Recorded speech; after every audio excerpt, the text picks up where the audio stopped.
નમસ્તે મિત્રો, ધર્મ મનીષ પંડ્યા ઓફિશિયલ ચેનલ પર હું મનીષ પંડ્યા આપ સૌનું સ્વાગત કરું છું. મિત્રો, પુરુષોત્તમ માસ કથામાં આજની વાર્તા છે ભાગ્યની લીલા. એક ભલો બ્રાહ્મણ પરણ્યા પછી બીજે જ વર્ષે મરી ગયો. બ્રાહ્મણી કમનસીબ હતી, તેથી તેને નાની ઉંમરમાં વિધવા બનવું પડ્યું. તેને પેટે એક છોકરો હતો. તેને રમાડી એ મનને વાળતી હતી. બ્રાહ્મણ કંઈ માયામૂડી મૂકી ગયો નહોતો, તેથી બ્રાહ્મણી લોકોના વૈતરા કરીને પોતાનું ગુજરાન કરતી હતી. તેને આશા હતી કે છોકરો મોટો થશે ત્યારે રડીને ખવડાવશે. છોકરો દિવસે દિવસે ઉંમરમાં મોટો થવા લાગ્યો, પણ કદમાં ઠીંગણો જ રહ્યો. તે બટકો હતો, એટલે બધા એને બટુક કહીને બોલાવતા હતા. આમને આમ છોકરો 13 વર્ષનો થયો એટલે બ્રાહ્મણીએ તેને કહ્યું, બેટા, તું હવે જોડી લઈ ને ભિક્ષાન દેહી કરતો જ્યાં ત્યાં ફરીને લોટ, દાળ, ચોખા વગેરે માગી આવ. બટુક રોજ સવારે જોડી લઈને ભિક્ષા માગવા નીકળી પડતો. તેમાં 2 જણ ધરાઈને ખાઈ રહે એટલું સીધું મળતું હતું, અને એને તે ધંધો ફાવી ગયો હતો, અને એમાં એને આનંદ પણ હતો. ડોશી રોજ દેવદર્શન કરે, ધર્મ ધ્યાન કરે, પરંતુ ડોશીનો દીકરો ભિક્ષાન દેહીને જ ભગવાન માનતો હતો. તે પૂજાપાઠ કે દેવદર્શન કરતો નહીં.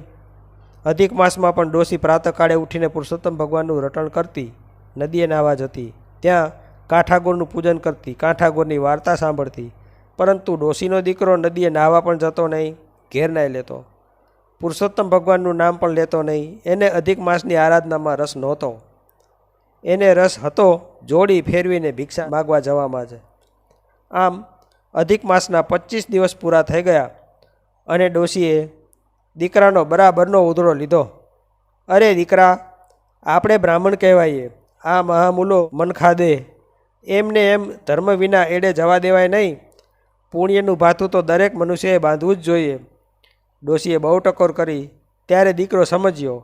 તેને ધર્મ ઉપર પ્રીતિ ઉપજી. હજુ અધિક માસના 5 દિવસ બાકી હતા. તેનો અલભ્ય લાભ લેવા તેણે વિચાર્યું. તે તરત જ નદીએ નાહવા ગયો, કાંઠાગોરની વાર્તા સાંભળી, પુરુષોત્તમ માસનો મહિમા સાંભળ્યો, અને એ દિવસે એણે નક્કોરડો ઉપવાસ કર્યો. એ દિવસે સાંજના તે ગામથી દૂર જંગલમાં આવેલ મહાદેવજીના મંદિરે દર્શન કરવા ગયો. ત્યારે તેણે ભારે અજાયબી વચ્ચે મહાદેવ પાર્વતીને સોગઠાબાજી રમતા જોયા. તેઓ રમવામાં તલ્લીન હતા, એટલે બટુક વિના સંકોચે મંદિરમાં પ્રવેશી ગયો. ત્યાં તો મહાદેવજી પાર્વતીને કહેવા લાગ્યા, હું આ વખતે જીત્યો. પાર્વતીએ પોતાની જીત છે એમ કહ્યું, અને આ બંને કોણ જીત્યું તે વિશે રકઝક કરવા લાગ્યા.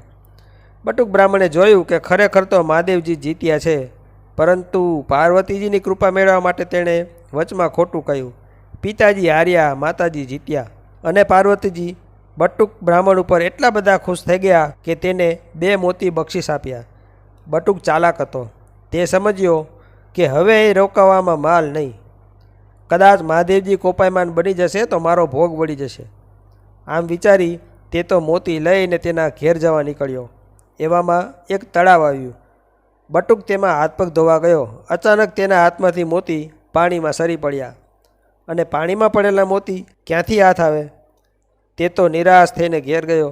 તેનું મોઢું ઉતરી ગયેલું જોઈ તેની માતાએ પૂછ્યું તો તેણે મહાદેવ અને પાર્વતીજીના સોગઠાબાજીની રમતની વાત કહી, અને પાર્વતીજીએ પોતાને આપેલા 2 મોતી તળાવમાં પડી ગયા એ વાત પણ કહી. ત્યારે તેની આંખમાંથી આંસુ સરી પડ્યા.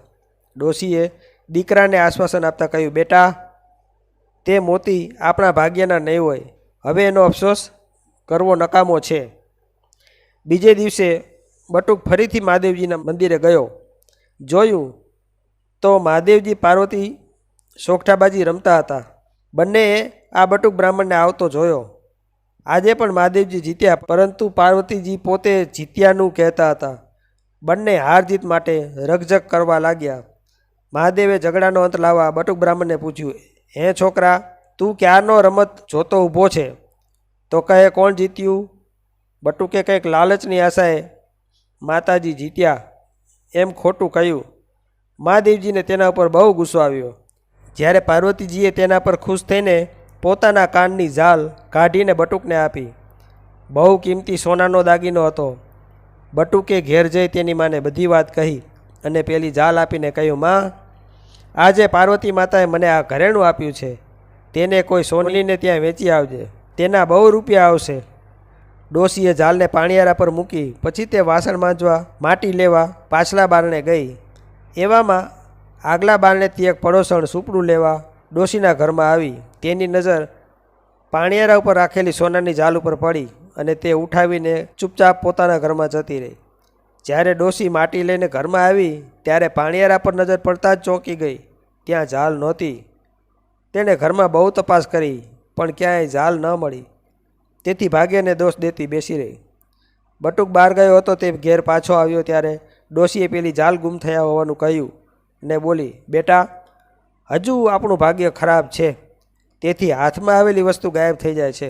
બટુકે કહ્યું, માં, મને લાગે છે કે હવે આપણું ભાગ્ય ફરવાની તૈયારી છે. હું કાલે પાછો શિવાલયે જઈશ, મને કંઈ ને કંઈ બક્ષિસ ત્યાંથી મળી રહેશે. ત્રીજા દિવસે બટુક શિવાલયમાં ગયો તો મહાદેવ અને પાર્વતી બાજી રમી રહ્યા હતા. આજે પણ મહાદેવ જીત્યા છતાં પાર્વતીજીને રાજી રાખવા માટે બટુકે માતાજી જીત્યા એવું ખોટું કહ્યું. આજે પાર્વતીજીએ બટુક બ્રાહ્મણ ઉપર પ્રસન્ન થઈને તેને લાલ માણેકનું એક કંગન બક્ષિસમાં આપ્યું. બટુક તો ખુશ થતો ઘેર ગયો અને તેની માતાને બધી વાત કહી. પેલું માણેકનું કંગન બક્ષિસ મળેલું તે તેને આપ્યું.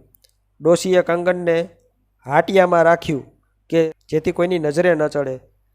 બીજા દિવસે સવારે ડોશીએ માણેકનું કંગન લઈ કોઈ ઝવેરીને બતાવવા વિચાર્યું.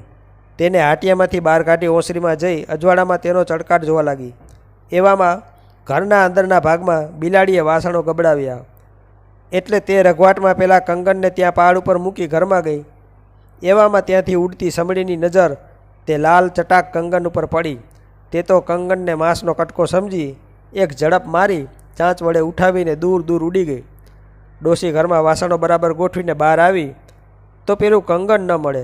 આથી તે માથું કૂટવા લાગી, કારણ કે હાથમાં આવેલી બધી વસ્તુઓ પગ કરી જતી હતી. બટુકે આ વાત જાણી પરંતુ નિરાશ થયો નહીં. તેણે ડોશીને આશ્વાસન આપ્યું. વળી પાછી સવાર પડી ને બટુક પેલા શિવાલયમાં ગયો તો મહાદેવ પાર્વતી સોગઠાબાજી રમી રહ્યા હતા. આજે તેણે મહાદેવનો પક્ષ ખેંચ્યો. આજે પાર્વતીજી જીત્યા હતા છતાં બટુકે પિતાજી જીત્યા એવું કહ્યું. બટુક રાહ જોઈને ઊભો હતો કે મહાદેવ તેને શું આપે છે, પરંતુ તેમણે કંઈ આપ્યું નહીં. એટલે પાર્વતી બટુકને કહેવા લાગ્યા, છોકરા, મહાદેવ પાસે શું છે કે તને આપશે? બટુકે કહ્યું, મને એક દોકડો આપશે તોય હું ખુશીથી સ્વીકારીશ.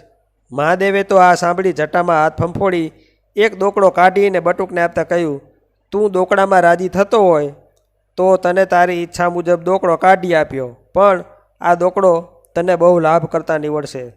તું અહીંથી જાય ત્યારે રસ્તામાં જે કોઈ ચીજ વસ્તુ વેચવાવાળું પહેલાં મળે તેની પાસેથી આ દોકડામાં તે વસ્તુ ખરીદી લેજે. રસ્તામાં એક માછી માછલાનો ટોપલો લઈને આવતો સામે મળ્યો. એટલે બટુકે તેને એક દોકડો આપીને એક માછલી આપવા કહ્યું. માછીમારે એક મોટી માછલી તેને આપી. બ્રાહ્મણનો દીકરો બટુક માછલી લેતા અચકાયો નહીં, કારણ કે તેણે મહાદેવના આદેશનું પાલન કર્યું હતું. ઘેર જઈ તેણે ડોશીને માછલી બતાવી બનેલી બધી વાત કહી. ડોશી તો માછલી જોઈને એટલી બધી ક્રોધે ભરાઈ કે એક લાકડી વડે માછલીને ઘરની બહાર ચોકમાં હડસેલી મૂકી. બટુકને આથી દુઃખ થયું. તે તો થોડીવાર સુધી ડોશી સાથે રકઝક કરી પેલી માછલી ક્યાં પડી તે જોવા ગયો તો એક સમડીએ આવી જોરથી માછલી પર તરાપ મારી. સમડીની ચાંચમાં લાલ માણેકનું કંગન હતું. ડોશીએ પણ સમડીને જોઈ અને તેની ચાંચમાં ગુમ થયેલું કંગન જોયું. એટલે તે જોર જોરથી બટુકને કહેવા લાગી, જાલ જાલ, તેને પકડી પાડ. જાલ જાલ સાંભળી પેલી ચોરટી પાડોશણ ગભરાઈ ગઈ. તે સમજી કે ડોશીને મારી ચોરીની ખબર પડી ગઈ છે, તેથી જાલ જાલ એમ બૂમો પાડે છે. એણે ઘરમાં છુપાયેલી જાલ લીધી ને પાછલે દરવાજેથી ડોશીના પાણીયારા ઉપર મૂકી આવી. આ બાજુ ડોશી અને બટુકે કંગન સાથે સમડીને જોઈ અને બૂમબરાડાથી સમડી એવી ગભરાઈ ગઈ કે તેની ચાંચમાંથી પેલું કંગન નીચે પડી ગયું અને તેણે પોતાની તીક્ષ્ણ ચાંચ માછલીના પેટમાં એવા જોરથી મારી કે માછલીએ ગળી ગયેલા 2 મોતી એના પેટમાંથી બહાર નીકળી ગયા. સમડી તે માછલીને લઈ પછી ઉડી ગઈ. ડોશી અને દીકરો તો આ અજાયબ ઘટના જોઈ મોઢામાં આંગળા જ ઘાલી ગયા. માછલીના પ્રતાપે ગુમાઈ ગયેલા 2 મોતી અને કંગન એક સાથે મળી ગયા હતા. ડોશીએ જય મહાદેવ કહી મોતી અને કંગન ઉઠાવી લીધા અને પછી તે પાણીયાર આગળ આવી તો તેના પર ગુમ થયેલી જાલ જોવામાં આવી. તેણે બટુકને બોલાવી કહ્યું, બેટા, મહાદેવે તને એક દોકડામાં આ બધુંય લાવી આપ્યું. જો જાલ પણ આ મળી ગઈ. બેટા, તે અધિક માસમાં માત્ર 5 દિવસ પુરુષોત્તમ ભગવાનને ભજ્યા ને ગંગા સ્નાન કર્યું, એનું આવું ફળ મળ્યું. બટુકે કહ્યું, માં, જ્યારે પાર્વતી માતાએ મને 3 વસ્તુ બક્ષિસ આપી ત્યારે મારું ભાગ્ય ખરાબ હતું, તેથી હાથમાં આવેલી વસ્તુઓ પગ કરી ગઈ. હવે ભાગ્યનો દરવાજો ઉઘડી ગયો એટલે બધુંય આપમેળે પાછું આવી ગયું. આ બધો પુરુષોત્તમ વ્રતનો પ્રતાપ છે, તેથી હું રોજ પુરુષોત્તમ ભગવાનને ભજીશ. ડોશીએ પછી 2 મોતી વેચ્યા તો તેના 2000 રૂપિયા આવ્યા. પેલું કંગન અને જાલ વેચ્યા નહીં, તેને સાચવીને રાખી મૂક્યા. પછી બંને મા દીકરો ખાઈ પીને મજા કરવા લાગ્યા ને પુરુષોત્તમ ભગવાનની ભક્તિ કરવા લાગ્યા. હે પુરુષોત્તમ ભગવાન, તમે જેવા બટુક બ્રાહ્મણને ફળ્યા તેવા અધિક માસમાં પુરુષોત્તમ વ્રત કરનારને ફળજો ને તેમના સંકટો ટાળી સુખ શાંતિ આપજો. જય પુરુષોત્તમ ભગવાન. તો મિત્રો, જો આપને આવા વિડીયો પસંદ હોય, આપને આવી ધાર્મિક વાર્તાઓ પ્રસંગો સાંભળવા ગમતા હોય તો આ ચેનલને લાઇક, શેર અને સબસ્ક્રાઈબ કરજો. ધન્યવાદ.